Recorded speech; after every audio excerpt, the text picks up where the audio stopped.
Right then, the bail is fixed at an amount of 70,000 rand each person on the following conditions. One, you return back to this court on the 1st of September 2026 at 8:30 in the morning and on any such days that the court will give you until this case has been finalized.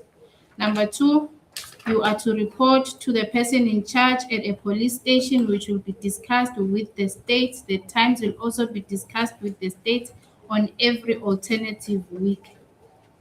Number three, you are not to threaten or intimidate the witnesses, either directly or indirectly. Number four, you are not to commit any other offenses. Do you understand? Failure to keep with any of these bail conditions will lead to your bail being cancelled and a warrant of your arrest being authorized. Thank you. The court pleases. That will be the law. Thank you. Corrections.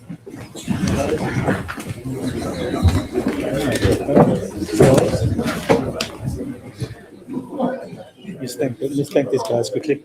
Yeah,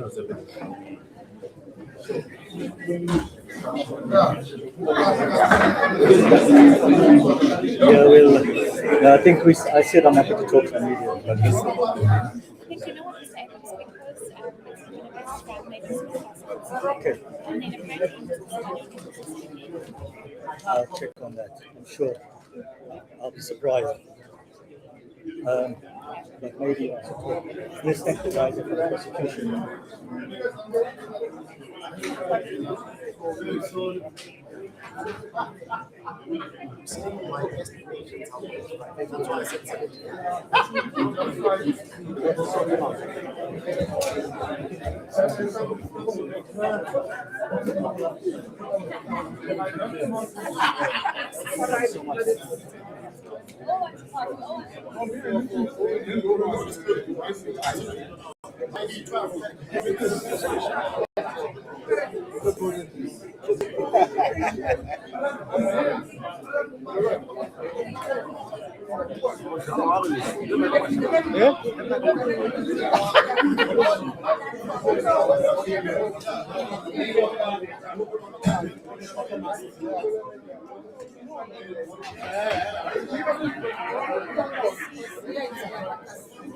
Sorry guys, it's not back here.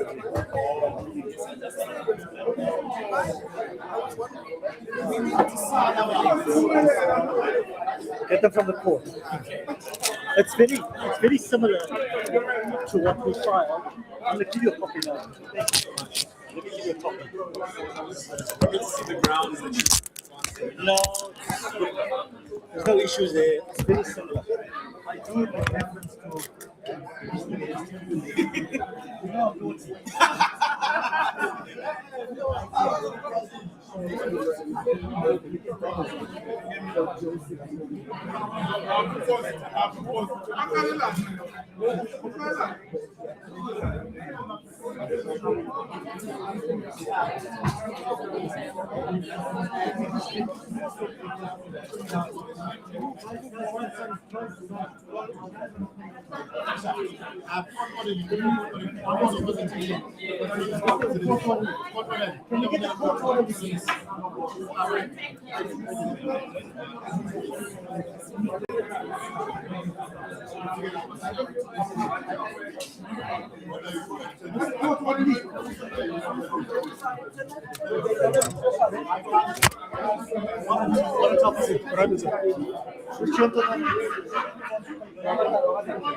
The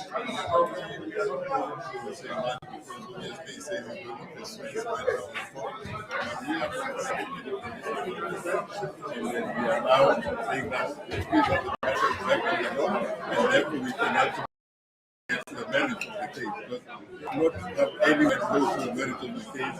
What was important for us is to have this matter back on the road. It is now back on the road. Absolutely. And there was such a different mood in the court compared to at Kwaggafontein. A swift procedure, the magistrate allowing the prosecutor, first and foremost, to even suggest the date of the 1st of September. Talk me through the prosecution team and their readiness this time round. No, they are very ready, and obviously because we understand the importance of this case. And then we've got a team this time that is looking into the matter. You've seen there's a prosecutor supported by other prosecutors, and therefore we are comfortable that this will be smooth going forward. And I think proceedings went very well. Yeah, and the state, of course, not fighting that bail. It went unopposed. What's the move behind that? So obviously you must understand that bail is not a punitive measure. It's not meant to put anybody in trouble.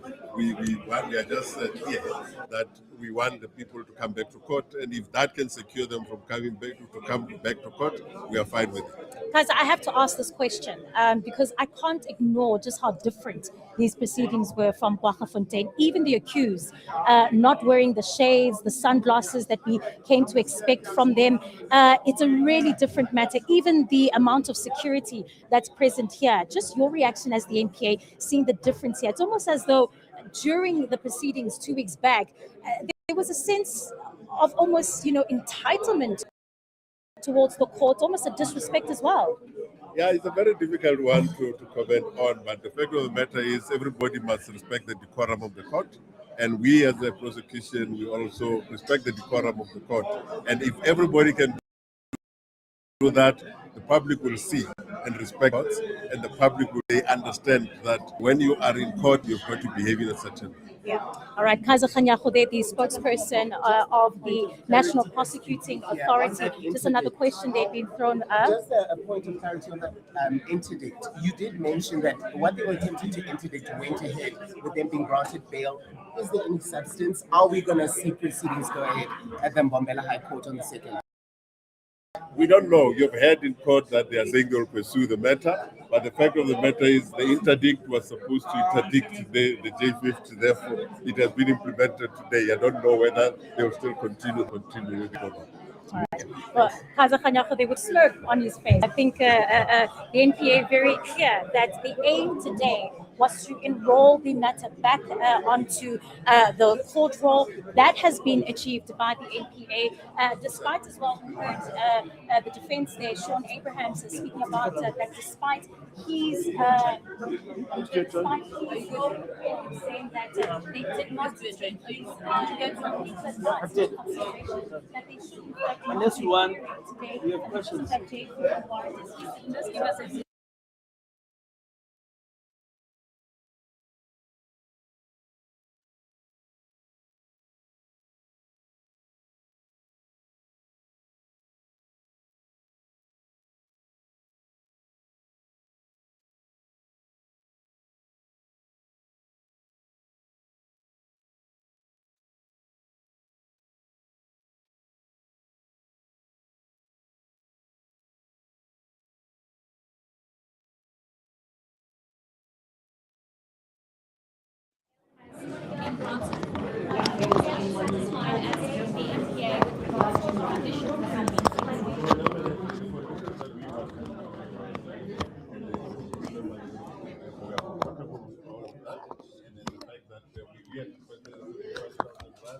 And then there was an agreement on 50,000 rand, but the magistrate felt that it should be 70,000 rand, and we are fine with it. And everybody else is agreeable. As I said, bail is not a punishment. It is meant to secure the people to come to court, and then that's what we are comfortable with. What about the issue around interfering with witnesses? Because just this last week, there was an allegation that the complainant was called by somebody close to accused number one. And that has been raised as a concern that there is some level of interference and intimidation. Does that worry you as the MPA? Obviously not, because we have put that as a condition to say they should not be interfering with the courts. And you have heard the magistrate was very clear to say any one of those conditions, if they are not adhered to, there will be a warrant of arrest against the people involved. And with regards to the urgent application to interdict the J50, I just spoke to Sean Abrams now, who represents accused 1, 2, and 5. He said that they're going to go back to discuss whether or not they will continue, but they believe that the J50 warrants were unconstitutional and unlawful. Have you been informed about that interdict? And according to your knowledge, is it going ahead? No, the interdict was served on us, obviously, before the start of this court today. And we don't know whether they will proceed or not, because the J50 has been implemented. Therefore, what will you be interdicting? But it's up to them if they just want to deal with other matters over and above that. So, Mr. Kanyako, it's a very stark difference from what we experienced in Kwaggafontein. I mean, us as journalists were quite surprised at the conduct of the magistrates, as well as how the prosecutor was spoken to. Also, the decorum of the court. I mean, the accused were wearing sunglasses in the courtroom, and I keep harping on that because there's a decorum that needs to be upheld in the courtroom. Is the prosecutor still suspended, and is there an element of relief that this matter has now been dealt with in a very different kind of way? No, it is. It is a relief on our side, because we need the people to respect the decorum of the court, but also to make the public understand that the justice must be seen to be done. We are happy as the NPA that the matter is now back on the roll, and therefore it can proceed accordingly. And the court has shown today that they are able to keep the decorum of the court the way that it did. And we expect everybody to deal with the matters in a professional way to every time the matter is before the court. Is the prosecutor still suspended? Yes, the prosecutor is still suspended pending the finalization of our internal processes. And like the NDPP said yesterday, once that is done and there's a need for us to withdraw the suspension, we will do so depending on what. We will have that in the next day or two. I think by Friday or the weekend, we'll have the response from the investigating team. Thanks so much, Mr. Kanyako. Thank you.